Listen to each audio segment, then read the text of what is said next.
ദൈവത്തിൻ്റെ അതിപരിശുദ്ധമായ നാമം വാഴ്ത്തപ്പെടുമാറാകട്ടെ. ഇന്നത്തെ ബൈബിൾ വായനാ ഭാഗം 2 കൊരിന്ത്യർ 6:1. നിങ്ങൾക്ക് ദൈവത്തിൻ്റെ കൃപ ലഭിച്ചത് വ്യർത്ഥമായി തീരരുത് എന്ന് ഞങ്ങൾ സഹപ്രവർത്തിക്കാരായ നിങ്ങളെ പ്രബോധിപ്പിക്കുന്നു. ക്രിസ്തുയേശുവിലേവർക്കും സ്നേഹവന്ദനം. എന്താണ് ദൈവകൃപ? ദൈവത്തിൻ്റെ അനർഹമായ, അതായത് അർഹിക്കാത്ത പ്രീതിയും സ്നേഹവും മനുഷ്യരാശിയിലേക്ക് യേശുക്രിസ്തുവിലൂടെ ലഭിച്ചതാണത്. നമ്മുടെ സത്പ്രവർത്തികളിലൂടെയോ അല്ലെങ്കിൽ യോഗ്യതകളിലൂടെയോ ധനത്തിലൂടെയോ സമ്പാദിക്കുവാൻ കഴിയാത്ത തികച്ചും സൗജന്യമായ ദാനമാണത്. ദൈവത്തിൻ്റെ സ്നേഹത്തെയും ക്ഷമയെയും എടുത്തു കാണിക്കുന്ന ഒന്നാണത്. ദൈവകൃപ നീതിയോടെ ജീവിക്കുവാനും ആത്മീയ വളർച്ച നേടിയെടുക്കുവാനും ഒരുവനെ അത് പ്രാപ്തമാക്കുന്നു.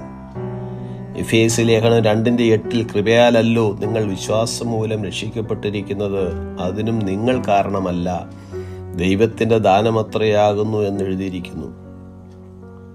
നിങ്ങൾക്ക് ദൈവത്തിൻ്റെ കൃപ ലഭിച്ചത് വ്യർത്ഥമായി തീരരുത് എന്നുള്ളതിൽ നമുക്ക് ലഭിച്ച ദൈവകൃപയ്ക്ക് വിരുദ്ധമായ ഒരു ജീവിതത്തിലേക്ക് നയിക്കപ്പെടുവാൻ ഇടയാകരുത് എന്നാണ് അർത്ഥമാക്കുന്നത്.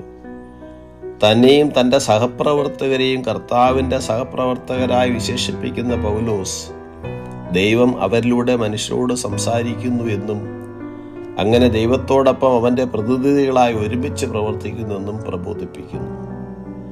ദൈവകൃപയോട് സജീവമായി പ്രതികരിക്കുവാനും രക്ഷയുടെ ആവശ്യകത അറിഞ്ഞ് അനുദപിച്ചും ഏറ്റുപറഞ്ഞും ക്രിസ്തുവിലുള്ള പുതിയ വ്യക്തിത്വം പ്രകടമാകുന്ന ജീവിതം നയിക്കേണ്ടതാകുന്നു.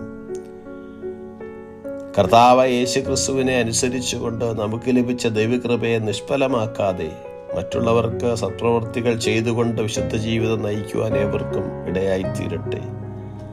ആരും ദൈവകൃപയിൽ നിന്ന് പിന്മാറാതിരിക്കുകയും കയ്പിൻ്റെ വേരുമുളച്ച് കുഴപ്പമുണ്ടാക്കുവാനും മലിനമാക്കുവാനും ഇടയാകാതിരിക്കുവാൻ ശ്രദ്ധിക്കേണ്ടതാകുന്നു എന്ന് എബ്രായർ 12:15 പറയുന്നു.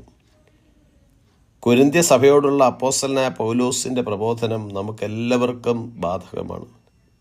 നമുക്ക് ലഭിച്ച ദൈവകൃപ വ്യർത്ഥമായി തീരാതെ കർത്താവിൻ്റെ വേലയ്ക്ക് പ്രയോജനകരമായ നിലവാരത്തിൽ നമ്മെ രൂപാന്തരപ്പെടുത്തുവാൻ ഇടയായിത്തീരട്ടെ.